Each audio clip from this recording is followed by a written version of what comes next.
Hey guys, and welcome to Quality Shot Football. Just myself here today. We had a lot of people busy. So it's just going to be me. Hopefully, I can, well, make sure that I fill the void of the others today, but I'll do my best. Right, there's a lot to unpack. Of course, the UEFA Champions League semi finals finished. Well, the first leg finished anyway. Liverpool and Manchester City still en route to a potential unprecedented triple, treble, quadruple. We'll talk about that. Of course, Klopp signs an extension as well. And people calling for Mane to win the Ballon d'Or. Well, Mane versus Benzema for that? I don't know. And we'll also look at some interesting stats between Liverpool and Everton and net spend since Klopp was in charge. Everton, of course, fighting the relegation battle at the moment. And it's looking like they could potentially lose that. They are, of course, one of the longest standing clubs as well to be in the Premier League. They've never been relegated. So that will be interesting to see what happens there. And then I've got a little interesting stat for the season. Who doesn't love Ronaldo versus Messi little comparison? Won't spend too much time on that, but there's a nice little graphic, even from Sportskeeda Football. So thank you to them as well in advance. Well, let's get into this then. So first of all, let's start off with the UEFA Champions League semi-finals. So I think for me, it wasn't particularly surprising, the results. I think the biggest surprise would have been, of course, not the fact that Manchester City and Liverpool won, but the manner of that Manchester City Real Madrid match. I mean, what a match. It was a Champions League classic, to say the least. It really was. It was one of the best games I've seen, actually, for a very long time. Has to be said. In saying that, it was relatively similar to the Real Madrid-Chelsea second leg at the Bernabeu, but this had even more. It had even more. It was end-to-end stuff. And it is and was, I think, the personification of the beautiful game. To be perfectly honest with you, it was amazing to witness. Of course, De Bruyne getting on the sheet after only 2 minutes. That Bernardo Silva rocket. Benzema doing the business with a fantastic guided left foot strike into the corner. Obviously, a pen for him as well. Vinicius Jr. just absolutely stripping Fernandinho down the left-hand side of the wing and then just tucking away a beautiful side-footed finish into the far corner. And of course, Phil Foden getting on the act as well, same with Gabriel Jesus. And Mahrez just turning defenders inside out. So 4-3 in the end, a slender lead for Manchester City. They'll go to the Bernabeu and Real Madrid will feel that they have the upper hand, to be fair, almost. Yes, they're goal down on aggregate. There's no away goals, so that will be, well, that would have been, to be fair, for Manchester City, even. Manchester's mixed up.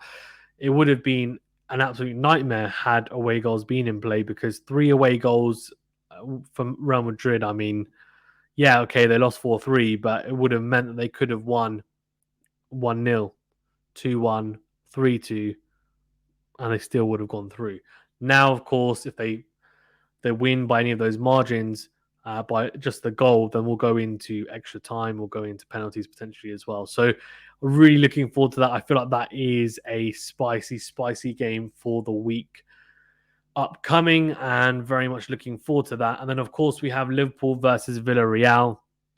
I mean, that was not as entertaining, to say the least, but Liverpool got it done, and they really blitzed them in the space of 2 minutes with an own goal. Henderson with a bit of fortune, getting a deflection off the defender, then also off the keeper to go in after trying to cross the ball. And Mane with a very accomplished finish, I thought.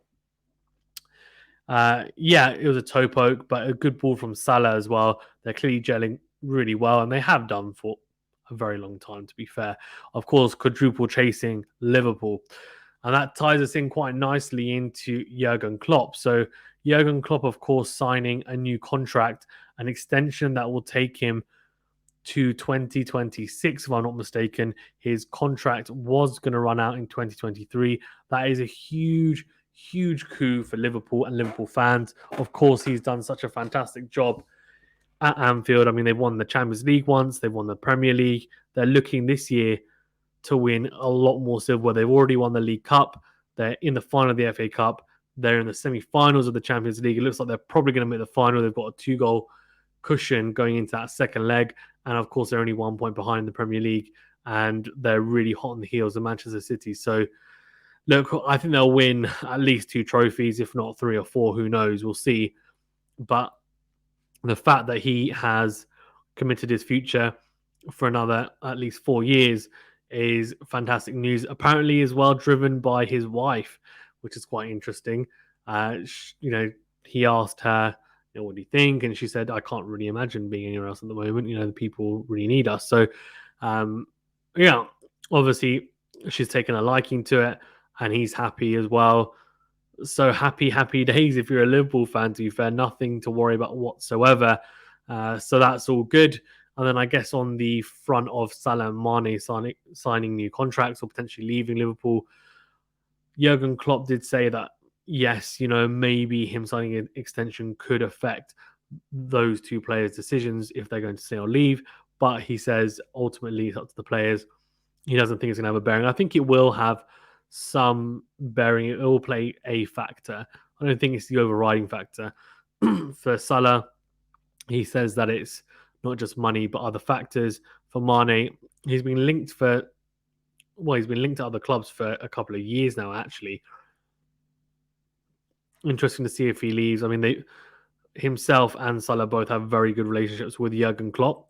And I think if they do the quadruple, I wouldn't be surprised if we see a couple of players leave because they might feel like they've done everything they can at Liverpool. Maybe they want a new challenge. But in saying that, also they might stay. Like how a lot of, for example, the Real Madrid players have stayed when they won multiple Champions Leagues and they thought, no, we are the juggernaut. We're going to continue to roll through people. So we'll see.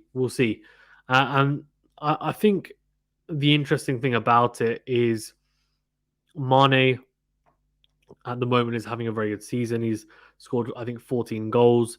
And in the Champions League as well, he's been pretty prolific. He hasn't scored as many goals as Salah generally throughout the season, but a lot of people are saying that he should be put forward for Ballon d'Or. I guess maybe it might be to do with the importance of his goals. I think Salah's been a bit dry goal-wise in the last couple of months, but Mane stepped up and scored some really crucial goals. To be fair as well, Salah with the fantastic assists at times as well, does manage to find himself involved in some way.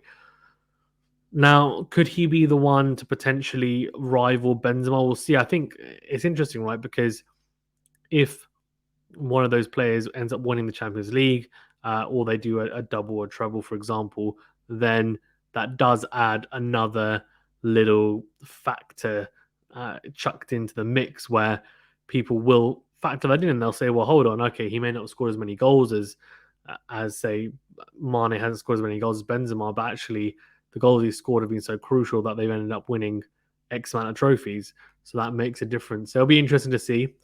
But yeah, just back onto that Jurgen Klopp situation. So I've got a really interesting graphic here. If you're listening, then I'll read it out, of course, as well. So don't worry about that. And what I think is the most interesting thing about it is just looking at the money spent. So you can see here since summer 2016, which I think is when Jurgen Klopp joined. Look at this. Liverpool money spent 569 million. Everton 639 million. So 70 million more spent by Everton. Money received 439 for Liverpool, 322 for Everton. So their net spend for Liverpool is 157 million. For Everton, 317 million. Right? So their net spend is more than double Liverpool's Everton. 40 million plus signings, 3 for Everton, 7 for Liverpool. And they're kind of broken down by 20 million signings, 40 million sales, etc., etc.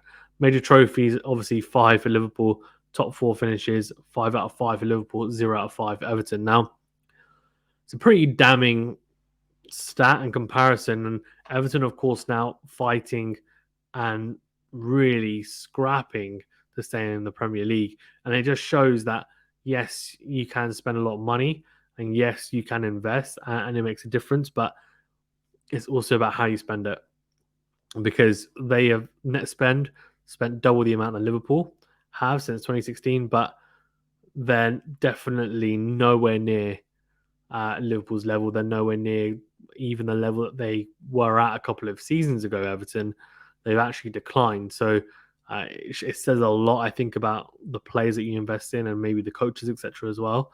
They've got to be really, really careful with it. So very, very interesting stat. Yeah, so very intriguing. Of course, Everton in the bottom three currently as well. Frank Lampard, the coach there, and they'll be looking this weekend to hopefully get some points. I think they do have a game in hand, if I'm not mistaken, as well, which should help. But you just don't know. You just don't know how it's going to go. You really don't. It's crazy to think about.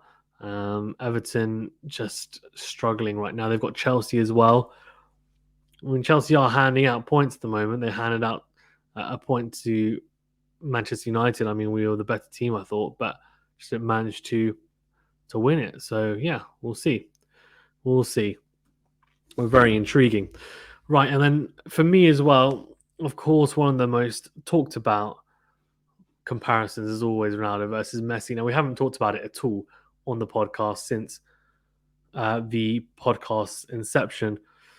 And I just thought, because, it's a pretty cliche thing to talk about, but I thought I'd briefly talk about it because I saw a very good comparison, which I can bring up as well, and we can have a quick look at it. So it's from Sportskeeda, and Cristiano Ronaldo and Lionel Messi. There you can see if you're watching, and if not, if you're listening, I'll go through it.